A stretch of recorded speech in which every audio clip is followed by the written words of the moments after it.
الرحمن الرحيم وإذ أخذنا ميثاقكم ورفعنا فوقكم الطور خذوا ما آتيناكم بقوة واذكروا ما فيه لعلكم تتقون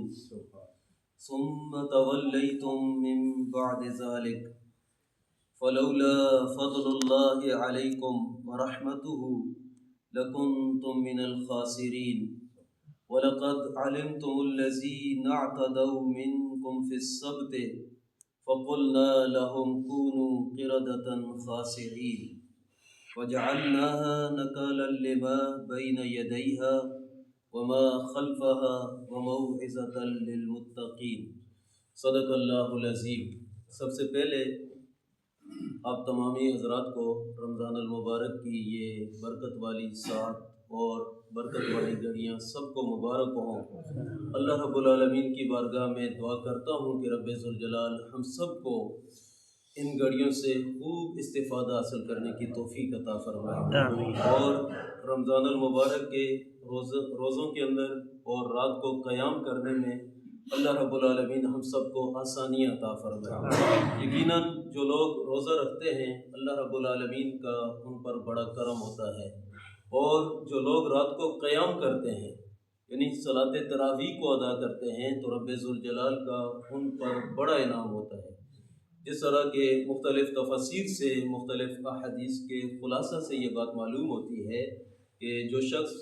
رمضان المبارک میں رات کو تراویح کی نماز ادا کرتا ہے تو اللہ رب العالمین 40 قربتیں اس کو اپنی عطا فرماتا ہے۔ سبحان اللہ۔ ہم ہر روز جب نماز ادا کرتے ہیں تو جب ہم سجدے کے اندر جاتے ہیں تو اللہ رب العالمین ہمیں مزید اپنے قریب کر دیتا ہے، یعنی ہر سجدے پر اللہ رب العالمین اپنی قربت عطا فرماتا ہے۔ اور رمضان المبارک میں نماز تراویح کے اندر ہم کتنے سجدے کرتے ہیں؟ 40 سجدے کرتے ہیں، تو اللہ رب العالمین ہمیں 40 قربتیں اپنی عطا فرماتا ہے۔ تو اس سے بڑا انعام کیا ہوگا کہ اللہ رب العالمین ہمیں اپنے قریب فرما رہا ہے۔ یہ رمضان المبارک بھی اور یہ رات کو قیام کرنا بھی یہ اللہ رب العالمین نے ہمیں عطا ہی اسی وجہ سے فرمایا ہے تاکہ میں اپنے بندوں کو اپنے قریب کروں۔ تو رمضان المبارک میں قرآن رات کو آپ نماز تراویح کے اندر سنتے ہیں، اور جو ہے پھر اس کے بعد صبح کا جو ہمارا درس ہوتا ہے ٹوٹا پھوٹا درس ہوتا ہے، لیکن اس میں کوشش کرتا ہوں کہ آپ کو قرآن پاک کا جو ہر لفظ ہے اس کا ترجمہ بتاؤں، اور قرآن اور حدیث کی روشنی میں ان آیات کی جو ہے آپ کے سامنے میں تفسیر بیان کروں۔ تو اس لیے انداز کو نہ دیکھیں، یہ دیکھیں کہ اللہ کا کلام پڑھا جا رہا ہے اور اللہ کے کلام ہم سے کیا تقاضا کرتا ہے۔ تو آج کی جو آیات مبارکہ میں نے آپ کے سامنے تلاوت کی ہیں، پہلے ان کا میں خلاصہ آپ کے سامنے بیان کر دیتا ہوں، پھر اس کے بعد میں ترجمہ جب پڑھوں گا آپ کے سامنے تو پھر آپ کو خود سمجھ آ جائے گا کہ جو ہے یہ جو پس منظر میں نے بیان کیا ہے اس کا آپ کو خلاصہ اور ترجمہ سے پھر آپ کو سمجھ آ جائے گا کہ رب کا قرآن کیا فرما رہا ہے۔ تو اللہ رب العالمین نے ہم پر اپنا بڑا احسان فرمایا۔ اللہ رب العالمین نے جو ہے 3 امتیں بڑی مشہور ہیں، ایک امت حضرت موسیٰ علیہ السلام کی، بنو اسرائیل جس کو کہا جاتا ہے، اور یہودی جن کو کہا جاتا ہے، اور دوسرا عیسائی جن کو نصرانی کہا جاتا ہے، اور تیسرے نمبر پر ہے ہمارا اسلام۔ یہ 3 امتیں جو ہیں یہ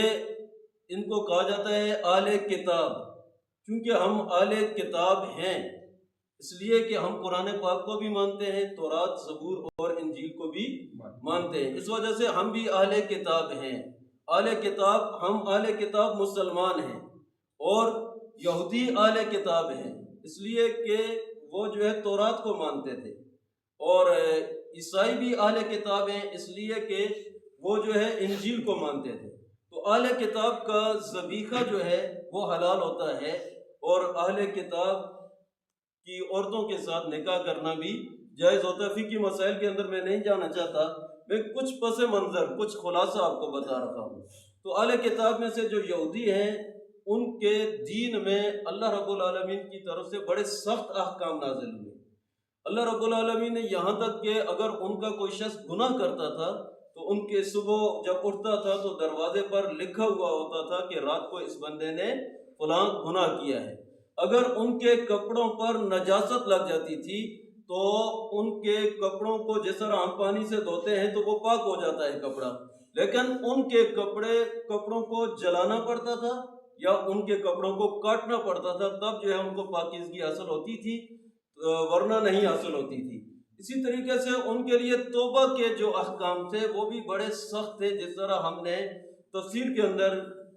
بتایا ہے، جو لوگ یہاں پر موجود ہیں، کہ انہوں نے جب بچڑے کی پوجا کی تھی تو ان کی توبہ یہ تھی کہ ایک دوسرے کو کیا کیا جائے، قتل کر دیا جائے۔ اسی طریقے سے ان پر اللہ رب العالمین کے بڑے احکام نازل ہوئے۔ موسیٰ علیہ السلام نے بنو اسرائیل سے وعدہ کیا کہ ہم جو ہے تورات لینے کے لیے طور پر جا رہے ہیں، اور اس تورات کے اندر جتنے بھی احکام ہیں آپ نے ماننے ہیں۔ اور ان لوگوں نے کہا کہ ہم کیسے مانیں اللہ رب العالمین کو، ہم نے تو اللہ کے کلام کو سنا ہی نہیں ہے، ہم نے تو اللہ کو دیکھا ہی نہیں ہے۔ تو پھر اس وقت جو ہے 40 بندوں کو لے کر موسیٰ علیہ السلام طور پہاڑ پر گئے تھے، اور طور پہاڑ پر لے جا کر موسیٰ علیہ السلام نے جب اللہ رب العالمین سے ہم کلامی فرمائی تو پھر ان لوگوں نے کہا کہ ہم بھی چاہتے ہیں کہ اللہ کا کلام سنیں۔ اللہ رب العالمین نے پھر ان لوگوں کو بھی اپنا کلام سنایا۔ پھر ان لوگوں نے دوسری ضد یہ کی کہ ہم اللہ کو ظاہراً دیکھنا چاہتے ہیں، یعنی اے موسیٰ اس وقت تک آپ پر ایمان نہیں لائیں گے، اس وقت تک آپ کی باتوں پر یقین نہیں کریں گے کہ جس وقت تک اللہ کو ہم اپنے سامنے نہ دیکھ لیں۔ جب یہ بات ہوئی تو اللہ رب العالمین نے ان پر ایک عذاب نازل فرمایا، وہ کڑک کا عذاب تھا جو نازل فرمایا، اور وہ 40 کے 40 جو لوگ تھے وہیں پر مر گئے۔ پھر موسیٰ علیہ السلام نے اللہ تعالیٰ کی بارگاہ میں دعا کی، یا رب العالمین ان بندوں کو میں لے کر آیا تھا، قوم کا نمائندہ بنا کر لایا تھا میں، یا رب العالمین آپ ان کو زندہ فرما دیں۔ تو موسیٰ علیہ السلام کی دعا سے اللہ رب العالمین نے ان بندوں کو، ان لوگوں کو زندہ فرما دیا۔ پھر موسیٰ علیہ السلام تورات لے کر جب جو ہے اپنی قوم کے پاس گئے تو پھر موسیٰ علیہ السلام نے ان لوگوں سے فرمایا کہ اس تورات کو لو، اس تورات کے احکام کو مانو، اس تورات کو یاد کرو، اس تورات کو پڑھو، اور اس تورات کے اندر جتنے بھی احکام ہیں ان احکام پر عمل کرو۔ تو ان لوگوں نے جب دیکھا کہ تورات کے اندر تو احکام بڑے مشکل ہیں، مشقت والے ہیں، ان لوگوں نے تورات کو ماننے سے انکار کر دیا، یعنی تورات کے اندر جو اللہ نے احکام عطا کیے تھے ان کو ماننے سے انہوں نے جو ہے انکار کر دیا۔ پھر اللہ رب العالمین نے حکم دیا جبریل امین کو کہ آپ جو ہے طور پہاڑ کو، روایات یہاں پر مختلف ہے، مفسرین نے یہاں پر مختلف بات جو ہے کی ہے۔ بعض مفسرین نے کہا کہ یہاں مطلق کوئی پہاڑ تھا جو فلسطین کے علاقے میں سے تھا، اور بعض مفسرین نے کہا کہ یہ طور پہاڑ تھا۔ جبریل امین کو